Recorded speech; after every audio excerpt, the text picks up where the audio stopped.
Hi everybody, welcome to another edition of Meet the Creator. Today I will be interviewing the legend that is Derek Landy. We're going to be talking about the first skullduggery graphic novel, which is called Bad Magic. So welcome indeed, Derek. But who is the lovely feline you have with you? This is Groomer. She has been with me for about, oh dear Lord, about 15 years. And I called her Groomer before the term groomer became widely known, because she liked to perch up on my shoulder when I was watching TV and lick my hair. Oh, Oh, look, look. thank you, sweetheart, for showing them. Thank you. Mwah.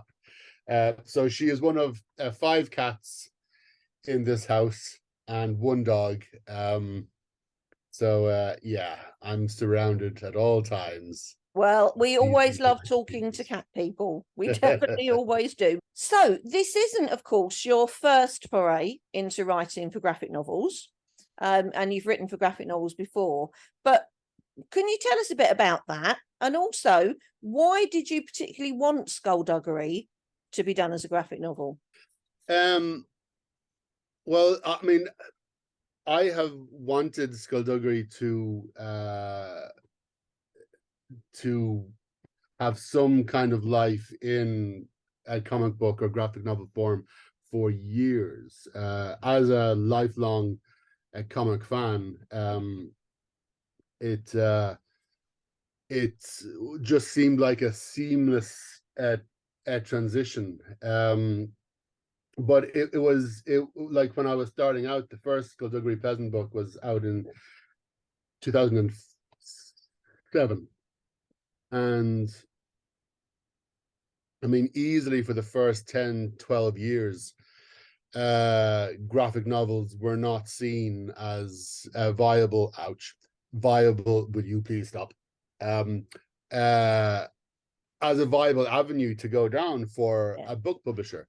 But ever since Heartstopper demonstrated that not only does the wider public, not only do they or would they accept a story told in a comic book form, but they would do so in droves. So I think ever since Heartstopper, that has opened the eyes of mainstream publishers, yeah, and now we, thankfully, the Skullduggery Pleasant team over at HarperCollins are surprisingly experimental with the stuff they are open to doing. So, we had the Grimoire last year or the yeah, year before, which is essentially uh previously on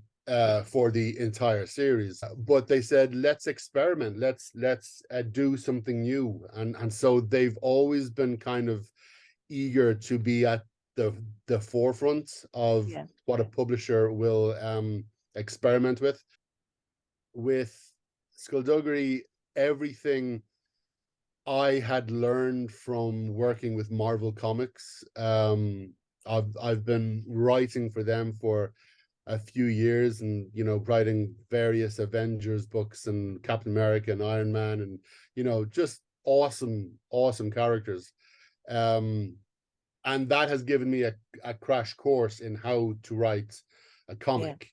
Because as a reader, I knew the language and I knew the vernacular of what goes into a comic page, what goes into a comic book, but um, seeing it from the other side, seeing it from the yeah, side of the creators, was quite an eye-opening experience. But I was able to then use that to take HarperCollins by the hand and go, okay, this is what we need. This is what we are talking about. This is really the language that you have to adopt when we're talking about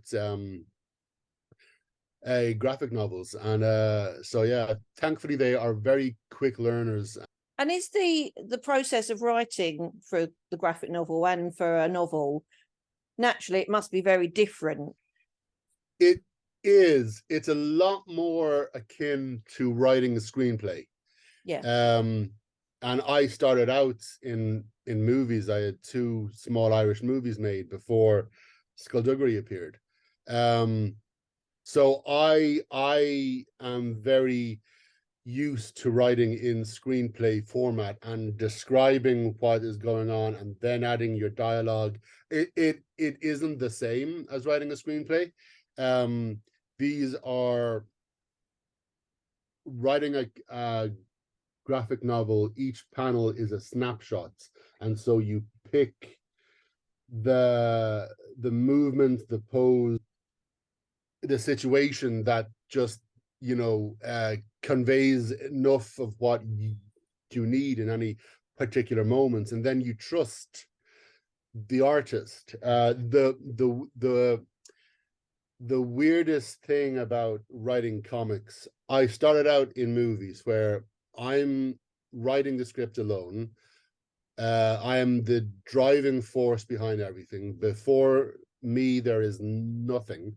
I create the script, then it develops, and then I suddenly become part of a team, and then the director comes on board, and the team gets larger, but also you suddenly have a new leader.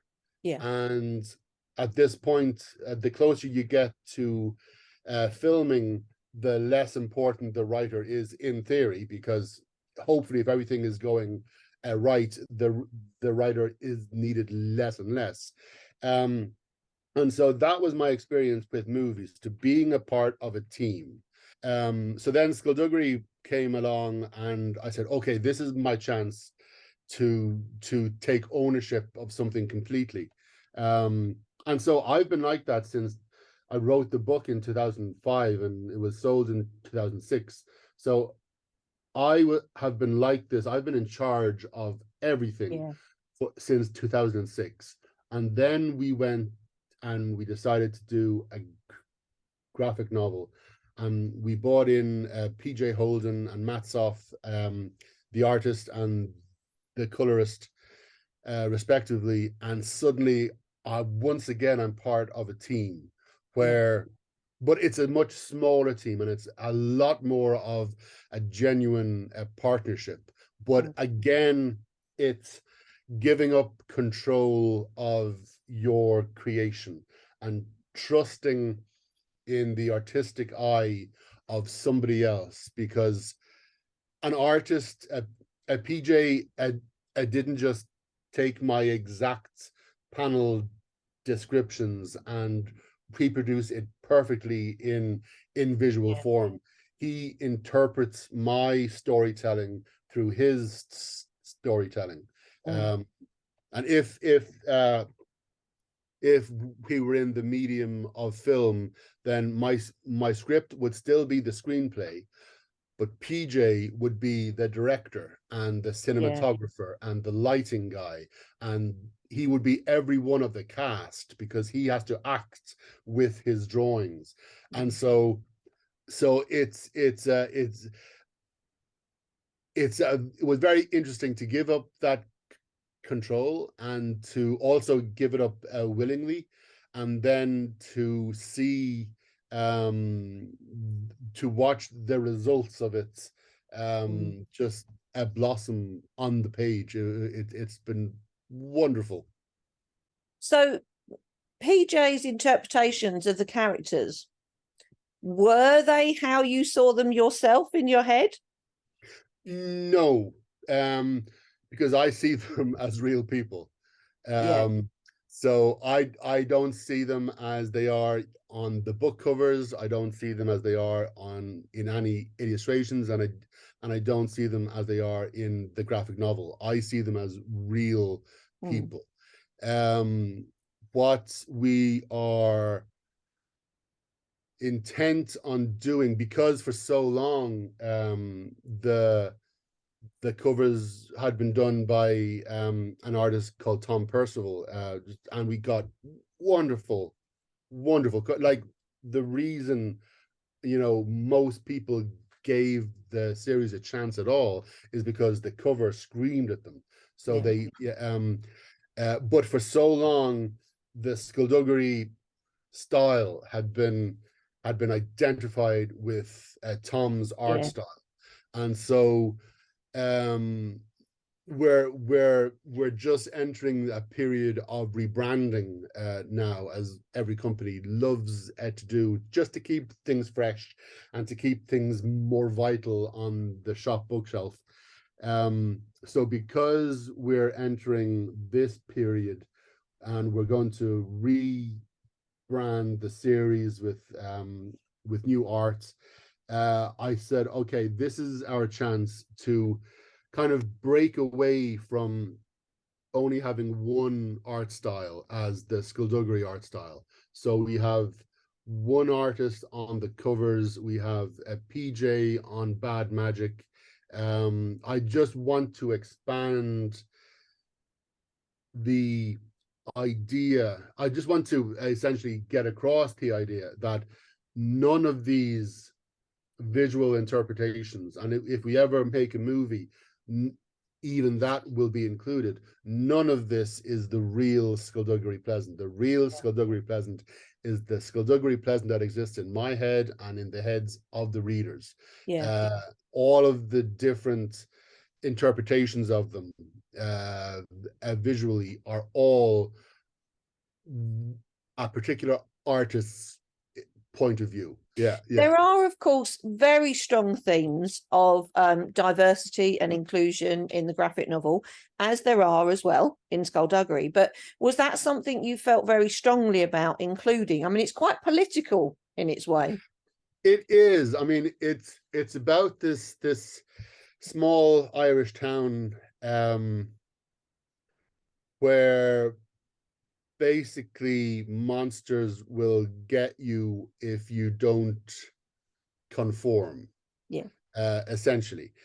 And there's multiple reasons why I told this little story. With the books, the first 9 books are phase 1, and they follow Valkyrie from when she's 12 to 18, and the second 6 books are phase 2, and they follow her from when she's like 22, 23 to 27 or 8. And in phase 1, I thought I had written a very inclusive series, not in any, and I do not like the term woke, not seeking any woke credentials, just because why wouldn't they be diverse? But actually what I realized was that I hadn't. In my head, and I had explained that all of the sorcerers, because they've been around for hundreds of years. So when you're around for hundreds of years, you start to, and you're not getting any older, you're pretty much eternally young. You don't get more conservative as you get older. You become more open, because there is nothing onrushing. There are no outside pressures on you, on your body, on your health, and so your mind is allowed to just expand. And so people who, you know, spent the first 60 years of their lives as a straight person, you know what, when you get to 70 and you're still looking like you're 23, why not just experiment? And the more you experiment, the more you just go, what's the big deal? And so so I had established this. I had said this is what happened. And yet I didn't have any actual examples of it. So when I mentioned in one of the books that one of the side characters was bisexual, that my very next signing, so many girls came up to me and, you know, I love the books, thank you, can you sign this, can you sign that? Also, thank you for writing this line. And I was like, what line? Oh, okay, yeah, sure. In my head, it was just a little detail. She mentioned a girlfriend from years ago. But to these girls and these boys and these Peters, they suddenly saw a little bit of themselves in their favorite book series, and that was a wonderful thing. And then when it came to writing book phase 2, I looked now at my audience, and my audience coming to the signings were they were getting older. The core readership were now getting older, and they were discovering who they were, and they were a lot more diverse than straight white people. So I figured, if phase 1 was meant to be diverse and yet I failed, let's just be absolutely blatantly, obviously, unavoidably, ridiculously diverse in phase 2, where Valkyrie comes out as bisexual. She gets a girlfriend. It's a loving, healthy relationship. You know, I'm able to go deeper. There is a non-binary character. There's trans. There's you know, it begins to open up. And so yeah, phase 2 and everything onwards is now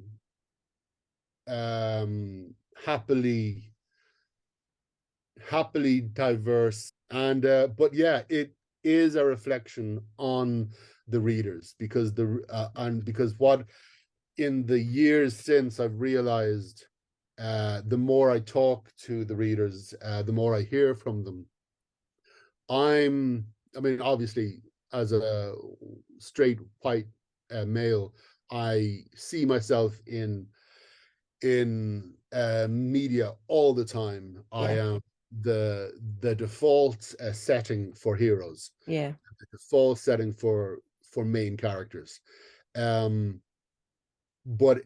from the moment I mentioned that Tanith Lowe had a girlfriend years ago, that was the eye-opening experience that told me